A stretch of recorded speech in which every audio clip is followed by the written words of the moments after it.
भरत जी जिस रहनी से 14 वर्ष रहे, उस रहनी से आचार्य चरण संपूर्ण जीवन रहे। भरत जी 14 वर्ष पर्णकुटी में रहे। जगत गुरु श्रीमदाद्य रामानंदाचार्य भगवान जीवन भर पर्णकुटी में रहे।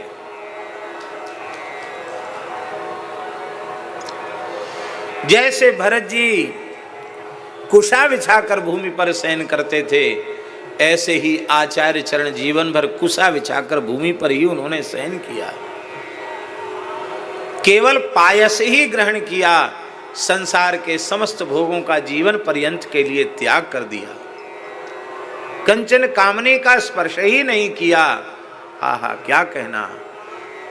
सन्यास धर्म का जैसी दृढ़ता से आचार्य चरण ने पालन किया, उस प्रकार का उदाहरण इतिहास में मिलना कठिन है। श्री चैतन्य महाप्रभु जी के सन्यास धर्म की कठोरता का आप श्री चैतन्य चरितामृत में अनुभव कर सकते हैं।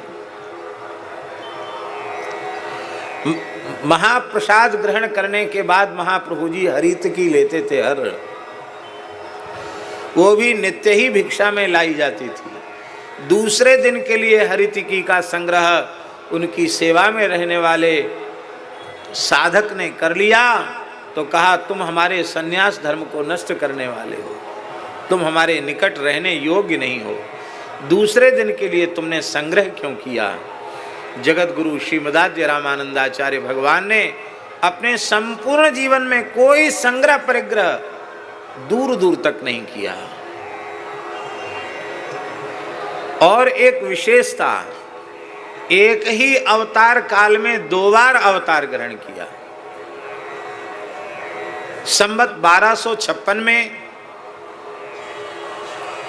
तीर्थराज प्रयाग की धरती पर कान्य कुब्ज विप्र कुल में पंडित श्री पुण्य सदन वाजपेयी जी के गृह में माता श्री सुशीला जी के गर्भ से आपने अवतार लिया।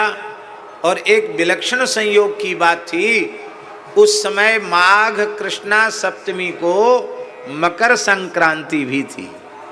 मकर संक्रांति थी तो मकर संक्रांति होने से माघ प्रयाग में तो सहज ही उत्सव होता है, क्योंकि माघ मकरगत रवि जब होई, तीरथ पति ही आव सब कोई, देव दनुज किन्नर मुनि श्रेणी, सादर मज्जहि सकल त्रिवेणी। तो पूरे प्रयाग में सहज ही उत्सव हो रहा था, उस समय प्रकट हुए।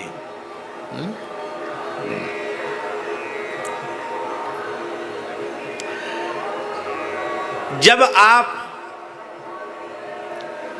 मात्र 5 वर्ष की आयु के थे, श्री रामानंदाचार्य भगवान, प्रयाग में कुंभ महापर्व हुआ और आपने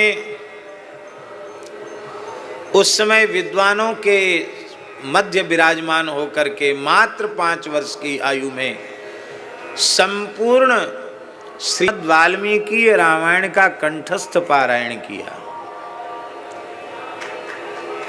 तपस्वाध्याय निरतम से जगाम त्रिदमम महत 24,000 श्लोक। लोग आश्चर्यचकित हो गए। आपका यज्ञोपवीत हुआ। अन्नप्राशन में आपने खीर पाई, खीर का स्पर्श किया तो जीवन भर खीर ही आपने आहार के रूप में ग्रहण की। ऐसा अद्भुत उनका जीवन चरित्र। काशी में पढ़ने के लिए गए, वहाँ उनके मामा जी रहते थे, उनका नाम था पंडित श्री ओंकार जी नैयायिक न्यायाचार्य। उनके यहाँ आपने रह करके अध्ययन किया। थोड़े ही काल में सब कुछ शास्त्र का अधिगम कर लिया। बड़े बड़े चमत्कार प्रकट होने लगे।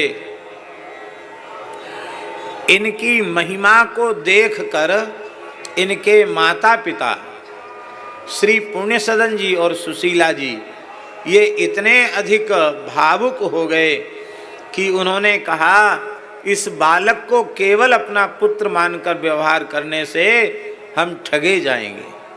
ये तो सब जीवों का उद्धार करने के लिए प्रभु ही प्रकट हुए हैं।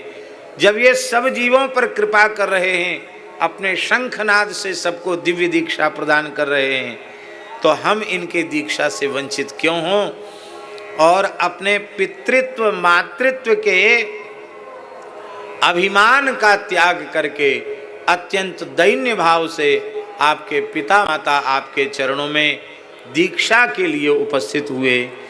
आचार्य चरण के सामने धर्म संकट हो गया।